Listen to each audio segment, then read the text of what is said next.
Kailashahar Lions club और Unakoti nursing care के संयुक्त प्रबंधन के तहत 3 दिन व्यापी कोरोना वैक्सीनेशन के आयोजन की शुरुआत ने कैलाशहर लायंस परिसर में एक अच्छी शुरुआत दी। जिला गवर्नर सौमित्र चकमा उपस्थित थे। लायंस क्लब के अध्यक्ष समीर दास और स्वास्थ्य विभाग के कर्मचारियों और अन्य अधिकारियों ने 45 वर्ष और उसके ऊपर के नागरिकों के साथ कोरोना महामारी के दूसरे चरण में स्वेच्छा से कोरोना वैक्सीन लेने के लिए आग्रह किया। साथ ही साथ कैलाशहर लायंस क्लब ने जनता से अपील की कि वे राज्य सरकार के दिशा निर्देशों का पालन करें, सावधानी और सामाजिक दूरी बनाए रखें और मास्क पहने।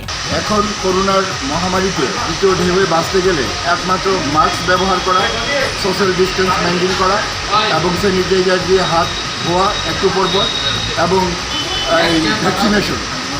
পাশাপাশি ত্রিপুরা সরকারের যেই ইনস্ট্রাকশনগুলি আছে সেইগুলিকে ফলো করে আমরা শুধু সাধারণ জনগণ থেকে শুরু করে প্রশাসন থেকে শুরু করে সর্বস্তরের মানুষ যদি এইগুলিকে ফলো করতে পারি তাহলেই করোনার দ্বিতীয় ঢেউ থেকে আমরা মুক্তি পেতে পারব।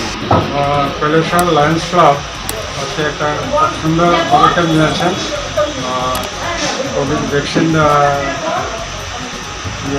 এখানে শহরবাসীকে কোভিড ভ্যাকসিন দেওয়ার ব্যবস্থা করেছেন।